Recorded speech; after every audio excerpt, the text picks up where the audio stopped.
오늘 말씀의 제목은 그리스도인이 되는 것입니다. 지난 주일에 우리는 성경에 나오는 이 복음, 하나님께서 우리 인생들에게 영원한 생명을 선물로 주시고자 했다는 말씀을 드렸습니다. 우리 인간이 100세 정도 살다 죽는 유한한 생명이 아니라 하나님의 생명을 받아 영원한 생명, 풍성한 삶을 사는 것이 하나님의 원래의 뜻이라고 말씀드렸습니다.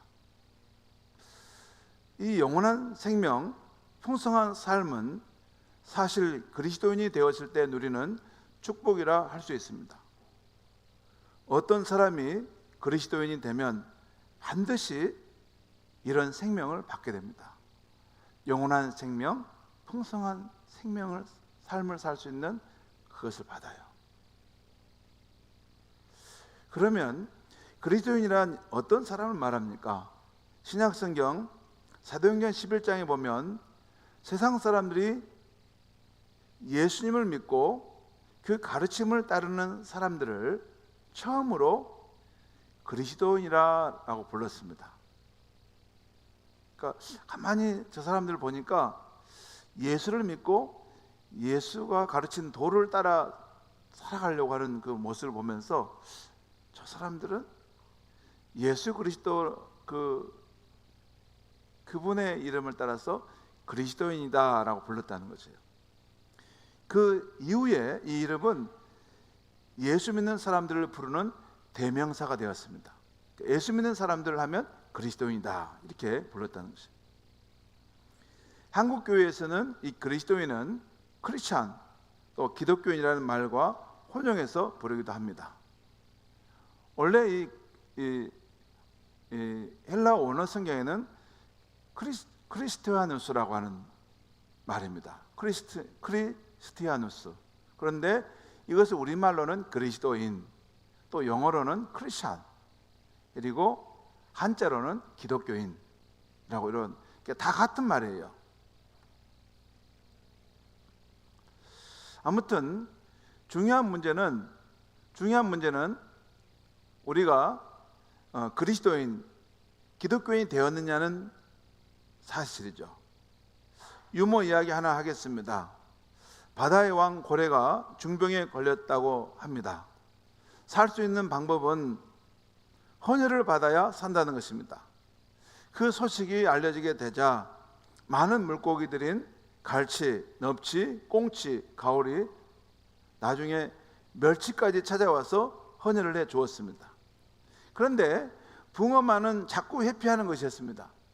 평소에 붕어는 고래 형님의 덕을 많이 받았는데 정작 고래가 도움이 필요할 때 자꾸 피하는 것이었어요. 그래서 갈치가 붕어에게 가서 물었습니다. 야, 너 왜 그러냐? 어떻게 그렇게 모른 척 할 수가 있어? 하고 묻자 붕어가 얼굴이 빨개지면서 이렇게 말하는 것이었습니다. 나는 사실 붕어가 아니고 붕어빵이야.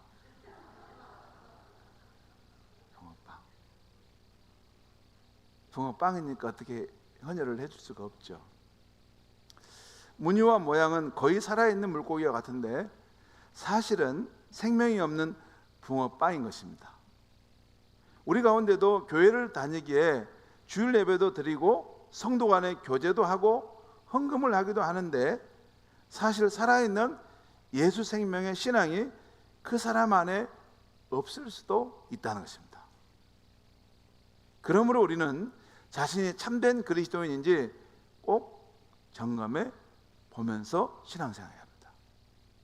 오늘 우리는 그리스도인이 되기 위해서 본질적으로 갖춰야 할 것들을 생각해 보고자 합니다. 기독교의 기초라고 할 수 있는데요, 사실 기초가 가장 중요합니다. 아무리 뛰어난 사람이 돼도 결국 기초의 범주 아래서 그것을 변형하고 펼쳐져 가는 것이기 때문입니다. 성경에 보면 그리스도인이 된다는 것은 다음 4가지 사실을 진심으로 믿고 살아계신 예수님께 반응하는 것입니다. 네 가지 성경에 나오는 이 진리를 믿고 살아계신 예수님께 반응하는 것이라는 거예요. 첫 번째는 하나님이 세상과 인간과 나를 창조하셨다는 것, 그리고 인간 역사와 내 인생의 주인이 하나님이시라는 것입니다. 한마디로 하나님이 모든 만물의 주인이시라는 것이죠. 이에 대해 성경은 무수하게 증언합니다. 성경을 펴면 너무 많은 곳에서 하나님이 세상을 지으시고 모든 만물이 그분의 손에 의해서 지음받았다라는 것을 말씀합니다. 여러분은 광활한 우주와 밤하늘의 별들, 푸르고 아름다운 이 세상을 바라볼 때 그것들을 지으신 하나님이 계실 뿐 아니라 그 하나님께서 만물의 주인이시라는 것을 믿으십니까? 또 여러분은 자신의 인생을 뒤돌아볼 때 그 굴곡진 인생도 있을 수 있겠지만 그 인생 가운데 하나님이 계셨고 하나님이 내 인생의 주인이신 것을 믿습니까? 예. 대체적으로 지금 대답을 했기 때문에 다 한 것 같은데요. 예. 무리가 있으면 항상 어려움이 있습니다. 누가 아는 사람도 있기 때문에 잘 모릅니다. 뭐 괜찮습니다. 지금 그게 안 되는 사람에게도 지금 오늘 준비된 말씀이니까. 우리들은 대부분 하나님이 내 삶의 주인이라는 사실을 믿죠. 그런데 이따금 이 사실을 잊고 살 때도 있습니다. 그럴 때면 하나님은 이 사실을 가만히 내 삶에 다시 한번 확인시켜 주곤 하십니다. 그 방법은 우리 인생이 잘 되어 가다가 때때로 내 뜻대로 되지 않는 일을 겪게 하십니다. 그래서 내가 주인이 아닌 세상에 산다는 것을 깨닫게 하십니다. 그 대표적인 문제들이 자녀의 문제, 건강의 문제, 직장의 문제 등인데 그런 일들을 때때로 겪어 하십니다. 그런 일들을 겪으면서 내 마음대로 할 수 없구나, 내가 세상의 주인이 아니다라는 사실을 깨닫게 됩니다. 그러니까 승승장구하던 사람이 그냥 내가 인생의 주인이다 이렇게 승승장구하던 사람이 어느 순간 인생이란 내 마음대로 하는 것이 아니구나, 이것을 뼈저리게 느낍니다. 어느 도시에 한 교회가 있었습니다. 그런데 차를 타고 오는 교인들이 많았는데요, 고맙게도 그 교회 옆에 빌딩 주인이 그 교인들에게 차를 주차하도록 허락해 준 것입니다. 1년이 52주잖아요. 그런데 그 중에 51주는 사용하도록 하는데 꼭 마지막 한 주는 그 주차장을 사용하지 못하게 하는 것이었습니다. 교인들이 얼마나 불편하겠습니까? 아니 1년이 52주이기 때문에 다 주차하도록 해주시면 좋을 텐데 왜 꼭 해년마다 마지막 한 주는 안 해주는 거예요? 아니 왜 마지막 한 주는 꼭 안 해주는가? 그래서 그 빌딩 주인에게 물어봤습니다. 그러자 그 주인이 말하기를 이렇게 하는 것입니다. 그래야 이 주차장의 주인이 누구인지 알지 않겠습니까? 한마디로 누가 주인인지 알도록 하기 위해서 마지막 한 주는 제 돈을 건다는 것입니다. 여러분 어떨까요? 1년에 52주인데 그 주인이 51주를 다 하는데 마지막 한 주만은 이렇게 꼭 주차장을 사용하지 못하게 한다 그래요. 그러니까 주인이 굉장히 좋은 주인이죠. 그런데 꼭 한 주만 안 된다는 거예요. 만약에 그것도 허락하면 1년 내내 2년, 3년 내에 계속 쓰게 되면 어떻게 될까요? 사람들 생각에 이것은 주인이 없는 땅인가 보구나, 그리고 내 마음대로 할 수 있는가 보구나, 그럴 수 있죠. 그러니까 이 땅은 주인이 있는 땅이라는 것을 알리기 위해서 마지막 순간에 한 번씩 딱 제 돈을 건다는 것입니다. 여러분 인생을 사는데 내 뜻대로 내 원함대로 할 수 없는 상황을 만날 때가 있을 것입니다. 그때는 하나님의 내 인생의 참 주인이심을 확인하시는 때로 아시면 거의 맞습니다. 그때는 겸손히 하나님께 나아가 도움을 요청하시면 됩니다. 하나님, 내 인생의 주인이 내가 아니라 하나님인 것을 이번에 새롭게 깨달았습니다. 내 건강도, 내 생명도, 내 자녀도 내 마음대로 하는 게 아니라 하나님의 주인이라는 것을 새롭게 깨달았습니다. 주님, 나를 도와주시죠. 정말 하나님이 나를 도와주셔야겠습니다. 하나님이 어쩌면 그것을 우리에게 바랄 수도 있습니다.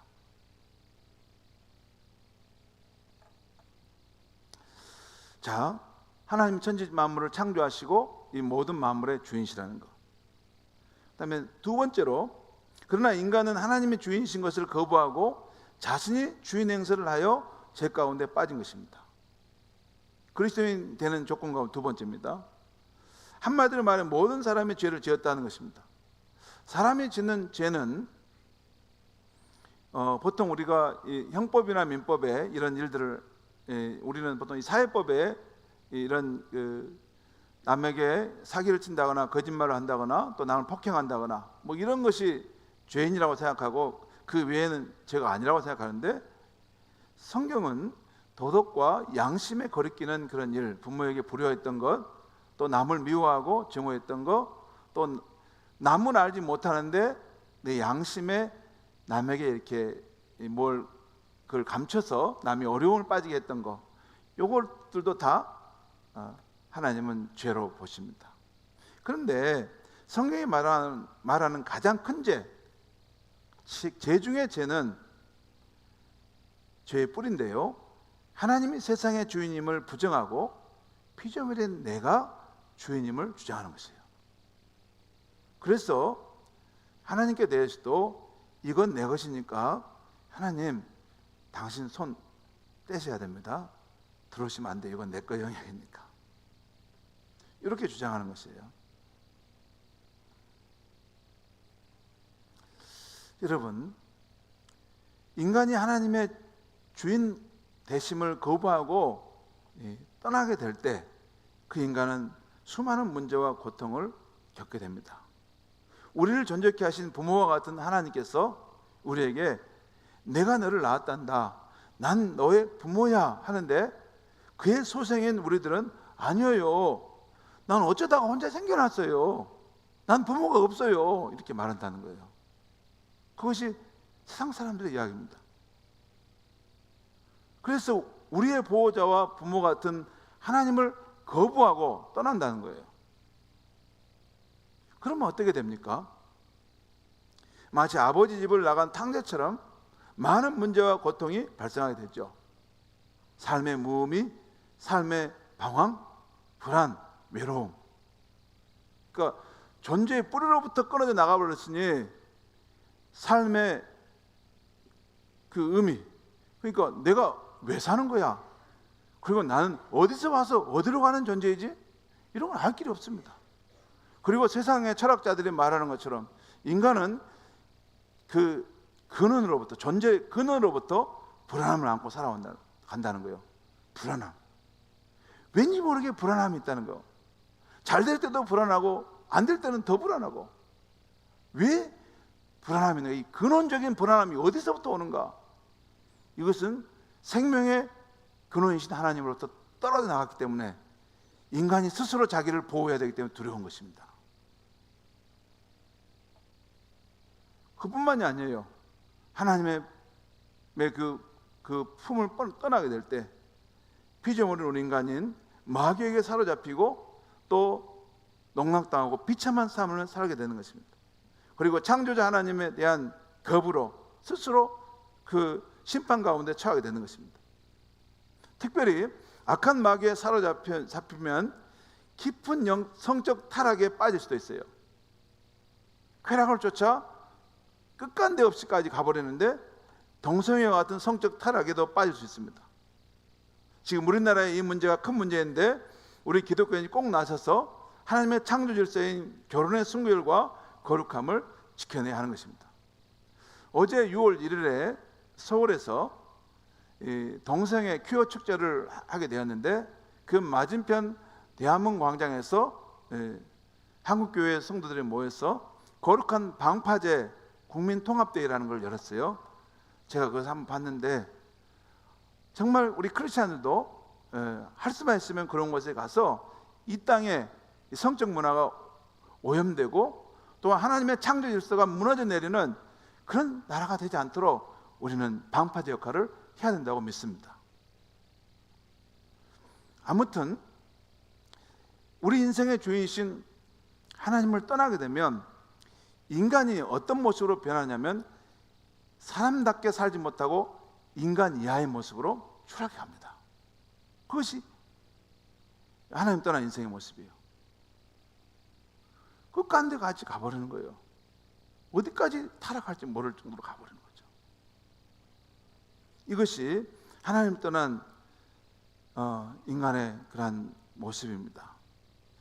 자, 이것을 깨닫는다는 것이에요. 그 다음에 세 번째, 그리스도인 되는데 필요한 것은, 세 번째는 하나님은 인간이 하나님의 주인됨을 거부하고 지은 수많은 죄값을 그의 아들 예수님으로 하여금 십자가에서 대신 지고 죽게 하셨다는 것입니다. 여러분, 왜 하나님은 하나뿐인 자기 아들을 보내서 타락한 인류를 구원하려고 했을까요? 왜 하나님은 예수 그리스도를 십자가에 보내 죽게 하심으로 죄의 덫에 빠진 인류를 구원하려고 하셨을까요? 그 이유는 많은 성경이 증언하고 또한 요한복음 3장 16절에 나오듯이 하나님이 세상을, 우리 인류를 뜨겁게 사랑하시기 때문이었습니다. 곧 우리 인류를 향한 하나님의 크고 깊은 사랑 때문에 우리 인류가 저주받고 죽어야 될 갈보리 십자가에서 하나님의 외아들이 대신 피 흘려 죽게 하신 것입니다. 기독교 교인이란 이 사실을 깨달은 사람들이에요.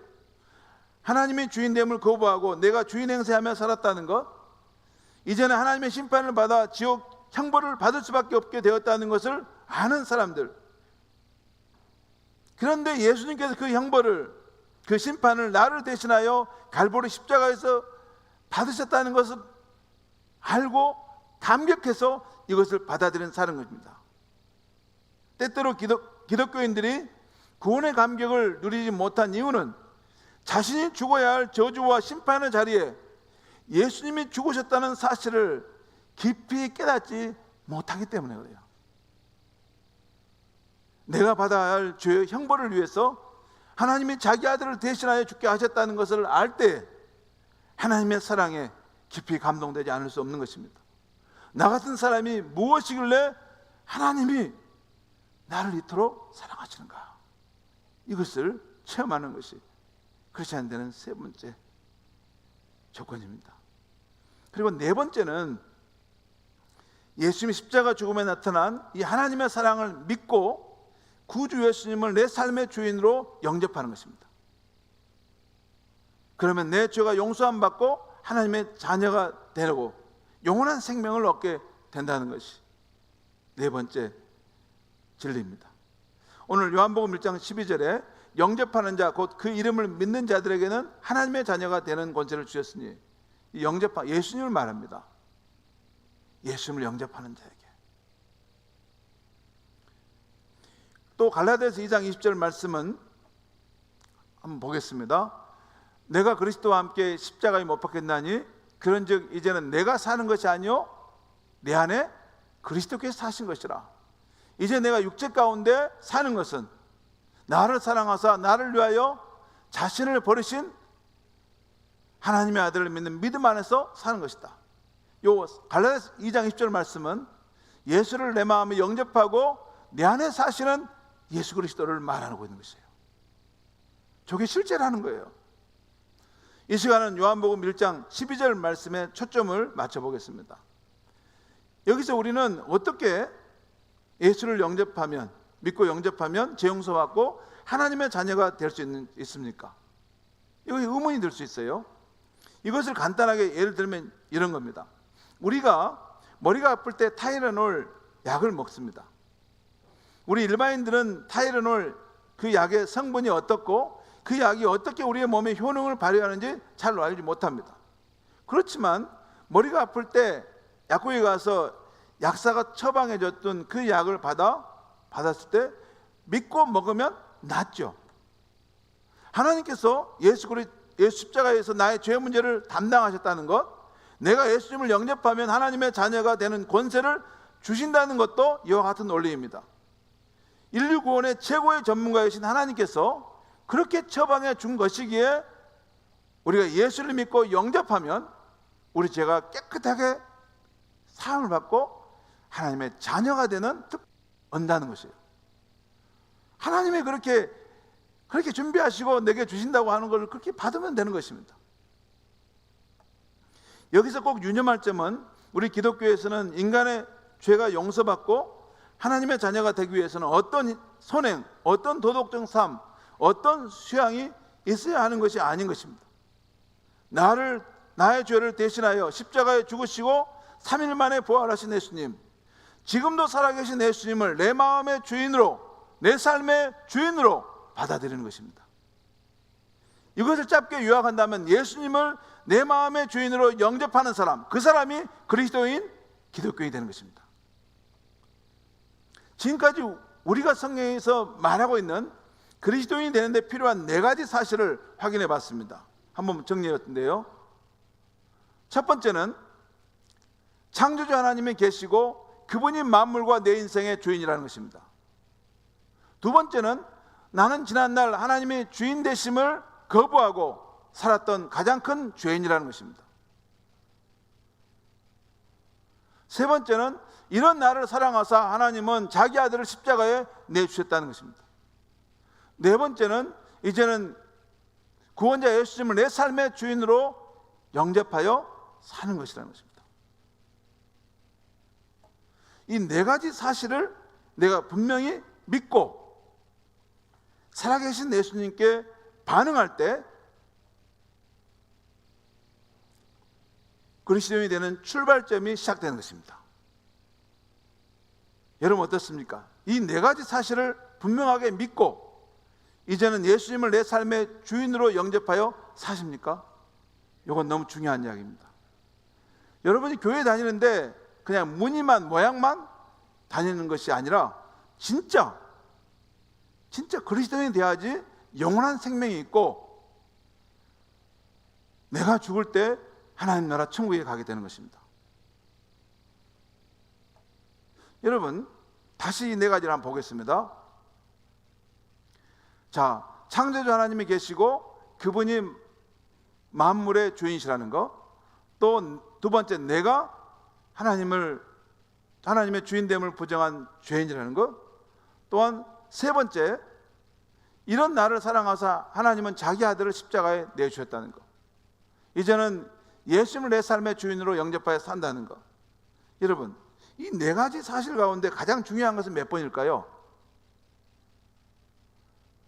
가장 중요한 것은 4번째입니다. 왜 4번째냐면 1번과 3번은 성경의 사실에 대해서 마음으로 동의하고 믿는 것이지만 4번째는 4번에 이 예수님을 내 삶의 주인으로 영접하는 것은 인격자이신 예수님을 성령으로 내 마음속에 직접 영접하는 문제이기 때문입니다. 나는 진정으로 살아계신 예수님을 내 삶의 주인으로 영접하여 살아가는가? 나는 이제 예수님이 다스리시는 통찰에 살아가는 삶을 선택할 것인가? 이 문제는 인격체이신 예수님 앞에 진정성을 갖고 반응해야 하는 문제인 것입니다. 만약에 과거 어느 순간 또는 지금 이 순간 진정성을 갖고 그래 나는 예수님을 내 삶의 주인으로 영접하고 싶어, 인생이 내 일대로 풀리지 않는데 정말 하나님의 아들 그분을 내 삶의 주인으로 영접하고 그분이 다스리는 복된 인생의 길을, 그 천국의 삶을 나는 살고 싶어 하는 분이 있다면, 그래서 예수님 마음에 내 삶의 주인으로 영접한다면 그는 진정으로 크리스찬이 되는 것이고 하나님의 자녀가 되었다고 말할 수가 있는 것입니다. 여러분이 꼭 이 부분을 다시 확인하시고 이 크리스찬이 되는 길을 꼭 들어서기를 바라고, 그 가운데 제일 중요한 방법 중에 하나가 우리 목사님들을 만나서 신앙 고백을 받고 이 세례를 받는 것을 거쳐야 됩니다. 자, 그렇게 해서 우리가 예수님을 내 삶의 주인으로 모셨다면 이제부터 우리의 삶은 달라지지 않을 수가 없습니다. 예수님 내 삶의 주인이 된 사람은 내 삶의 모든 영역에 영향을 미치기 시작하기 때문입니다. 먼저 내 개인의 삶에, 가정의 삶에, 직장의 삶에, 그리고 교회 생활에 영향을 미치게 됩니다. 예를 들어 이런 방식입니다. 이제는 혼자 있는 방에서도 나 혼자 있는 것이 아니라 예수 그리스도와 함께 있는 것입니다. 사람이 나이가 들면 혼자 외로울 때가 많죠. 그런데 그때마다 예수님은 이렇게 말씀하십니다. 아무개야, 너는 혼자가 아니란다. 내가 너와 함께 있어. 그렇게 예수님은 조용히 우리 영혼에 말씀하십니다. 또 가정의 삶에는 나와 내 배우자 그리고 자녀들만 있는 것이 아니라 예수 그리스도께서 함께 계십니다. 이런 그림이 있죠. 여기 보면 이런 그림 한 번씩 여러분 보시죠. 이게 예수님 형상이 있는 어떤 상황을 사진을 찍고 여기다 이렇게 그 뜻을 붙여놨는데, 그리스도는 이 집의 주인이시요 식사 때마다 보이지 않는 손님이시요 모든 대화에 말없이 듣는 이시라. 저 그림에 대한 설명은 저는 말하지 않겠습니다. 하지만 이 내용, 이 글의 내용은 아주 성경적입니다. 예수 그리스도는 한 가정의 주인이시고 또한 식사 때마다 보이지 않는 손님이시고 또 모든 대화에 말없이 듣고 계시는 분이시라는 거예요. 또 직장의 삶에서도 예수님 내 삶의 주인됨이 나타나는데, 그것은 나와 그 직원만 있는 것이 아니라 내가 높은 직위의 상사든 또는 아랫사람이든 그 둘만의 관계만 있는 게 아니라 제3자인 예수 그리스도께서 그곳에 함께 하십니다. 그래서 그리스도인은 어떤 상황을 만나든지 예수님과 함께하는 사람은 내 감정대로 처리할 수만은 없는 것입니다. 그 상황에서 통제를 받습니다. 그래서 골로새 3장에서 계속 이 부분을 말하는데, 골로새 3장 22절 23절 이런 말씀이 있습니다. 제가 읽겠습니다. 종들아, 모든 일에 육신의 상전들에게 순종하되 사람을 기쁘게 하는 자와 같이 눈가림만 하지 말고 오직 주를 두려워하여 성실한 마음으로 하라. 지금 이 성경 시대 그 당시에 그 종들 하인들이 그 육체의 상전을 섬길 때 하는, 그리스도인은 이렇게 해야 된다라는 이야기인데, 육체의 상전을 섬길 때 사람의 눈에 보이게끔 그래 사람 눈가림으로 하지 말고 보이지 않는 가운데 계신 주님을 두려워하여 성실한 마음으로 그 일을 해라 하는 것입니다. 그러면서 23절에 이런 말씀이에요. 너희는 무슨 일을 하든지 마음을 다하여 주께 하듯 하고 사람에게 하듯 하지 마라. 우리 크리스찬들은 직장에서도 그 일을 하고 있어도 그것은 사람을 위해서 하는 게 아니라 주를 섬기는 마음으로 지금 그 일을 하고 있다는 것이에요. 이게 크리스찬의 모습입니다. 그리고 우리의 교회 생활에서도 예수님이 내 삶의 주인인 사람은 다릅니다. 내가 예배를 드리거나 무슨 봉사를 하거나 또 성당 안에 교제를 하게 되면 그런 행위만 보지 않아요. 그 상황 가운데 나의 주님이신 예수 그리스도와의 관계 때문에 예배를 드리는 것이고 또 가서 봉사하는 것이고 그리스도가 사랑하는 그 다른 형제이기 때문에 그와 교제하는 것입니다. 여러분은 여기에 왜 예배를 드립니까? 그냥 경건한 삶이 이런 형식이니까 드립니까? 아닙니다. 나의 구원자이신 예수님이 이 예배 가운데 계시고 나의 예배를 받으시기 때문에, 그래서 내가 정성을 다해 예배를 준비하고 나가는 것입니다. 그 외에도 우리가 크리스찬으로서 내 삶의 주인이신 예수님과 함께 산다면 내 인생의 중요한 상황마다 그분의 뜻을 찾고 그분과 함께 문제를 해결해 가지 않을 수 없는 것입니다. 예를 들어 직장을 결정할 때나 이성교제나 결혼 문제를 결정할 때, 그리고 아이들을 키우다가 어려운 순간을 만났을 때 내 삶의 주인이신 예수님의 뜻을 찾고 예수님과 함께 그 문제를 해결해 가게 되는 것입니다. 이런 모습이 바로 인격자이신 예수님을 내 삶의 주인으로 인정하며 사는 참된 크리스찬인 것입니다. 물론 성령으로 내 안에 오신 예수님을 온전히 내 삶의 주인으로 인정하며 사는 일은 처음부터 잘 되는 일은 아닙니다. 그 과정에는 많은 실패와 넘어짐이 있습니다. 또 과거에 내가 하나님처럼 행했던 안 좋은 습관이 배었기 때문에 쉽게 넘어질 때다가 벗어나지 못할 때가 많습니다. 저의 경우는 처음에 제가 제대로 예수를 믿을 때 한 10번의 넘어짐이 있다면 딱 한 번 정도 승리했다면 지금 20, 30년이 지난 지금은 10번에서 한 두세 번 정도까지 승리를 하고 지금은 3번, 4번까지 영역을 넘어가고 싶은 것이 나의 소원이고 갈망입니다. 여전히 나도 넘어지고 있어요.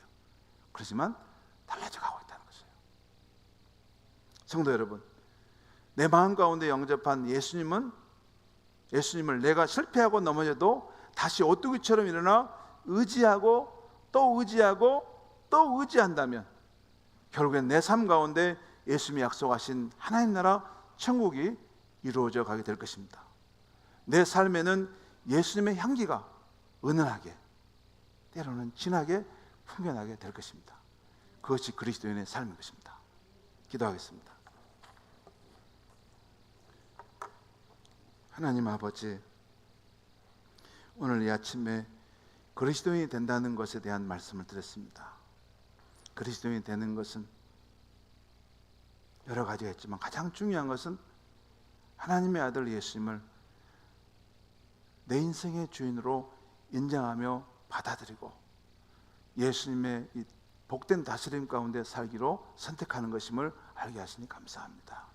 하나님 아버지, 우리 성도님들 가운데 이러한 거룩한 열망이 일어나게 하여 주시옵소서. 내 마음속에 성령으로 들어오셔서 실제하시고 때로는 강하게 때로는 은은하게 나의 인생에 늘 동행하시며 내 삶을 예수님의 형상으로 변화시켜 가시는 주의 성령을 깊이 경험케 하여 주시옵소서. 세월이 지날수록 우리 각자의 삶 가운데 하나님의 나라 천국의 모습이 드러날 수 있게 성령님 역사하여 주시옵소서. 예수님의 이름으로 기도합니다.